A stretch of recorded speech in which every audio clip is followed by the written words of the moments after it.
Present value of the following cash flows assuming discount rate of 10%। तो cash flows का मतलब क्या होता है, या तो कैश आ रहा है या फिर जा रहा है। ठीक है, एक कैश इनफ्लो हो सकता है, एक कैश आउटफ्लो हो सकता है। इनफ्लो का मतलब है कैश आएगा, आउटफ्लो का मतलब है कैश जाएगा।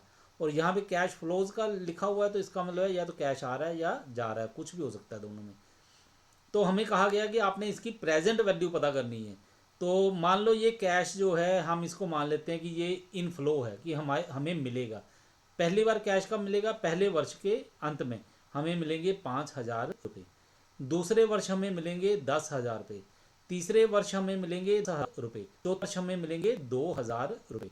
तो टोटल हमें कितना पैसा मिलेगा, हमें पैसा मिलेगा 27,000। ठीक है, तो ये 4 साल में मिलेगा हमें।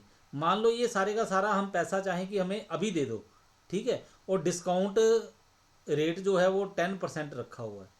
ठीक है, उस हिसाब से तो इस समय अगर हमने ये सारे का सारा पैसा जो है 27,000 लेने हैं, तो 27,000 की जगह हमें कितने पैसे मिलेंगे इस समय, उसी को हम बोलते हैं प्रेजेंट वैल्यू। तो प्रेजेंट वैल्यू क्या है, फ्यूचर वैल्यू के बिल्कुल उलट है। फ्यूचर वैल्यू में हम क्या देखते हैं, हम ये देखते हैं कि पैसे जो हैं अब हम जमा करवा रहे हैं, तो ये जो 4 वर्ष लिखा है तो 4 वर्ष के अंत में कितने मिलेंगे। यहाँ पे है कि हमें शुरू में कितने मिलेंगे अगर हमने ये पैसे पहले ही लेने हो एडवांस में। ठीक है, तो हमें ये पूरा पैसा तो नहीं मिलेगा, तो कितना मिलेगा ये अमाउंट रेट के हिसाब से मिलेगा। तो सोल्व करके देखते हैं कैलकुलेशन ऑफ प्रेजेंट वैल्यू। तो ईयर आपके पास दिया है 1 2 3 4, 4 साल दिए हुए हैं। कर लिए हमने कैश फ्लोज, ये दिया 5,000 10,000 10,000 2,000। ठीक है, प्रेजेंट वैल्यू फैक्टर ये आपने पहले किए हुए हैं टेबल में। ठीक है, तो ये प्रेजेंट वैल्यू फैक्टर आपने टेबल में से कर लेने हैं या फिर आप खुद कैलकुलेट कर लो। ठीक है, ये मैंने आपको सिखाया हुआ है किस तरह से कैलकुलेट करने हैं आपने। ठीक है, कैलकुलेटर रखो आप अपने पास। ठीक है, तो ये 10% है, 10% का मतलब होगा 0.10। तो आप क्या करोगे, कैलकुलेटर लो, पहले 1 दबाओ, बटन जो है, ठीक है, 1 जिसमें लिखा हुआ है वो वाला बटन आपने दबाना है। फिर आपने डिवाइड का बटन दबाना है। फिर उसके बाद आपने लिखना है 1.10। तो 0.10 का मतलब है रेट ऑफ इंटरेस्ट, वो लिख दिया आपने।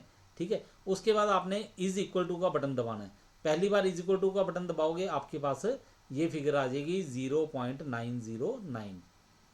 ठीक है, जरूरी नहीं है कि इतनी ही फिगर आए, इससे आगे तक आएगी, लेकिन आपने राउंड कर लेनी है इतनी। ठीक है, उसके बाद फिर इज इक्वल टू का बटन दबाओगे आपके पास आ जाएगा 0.826। फिर तीसरी बार इज इक्वल टू का बटन दबाओ। ठीक है, अब आपके पास आ जाएगा 0.751।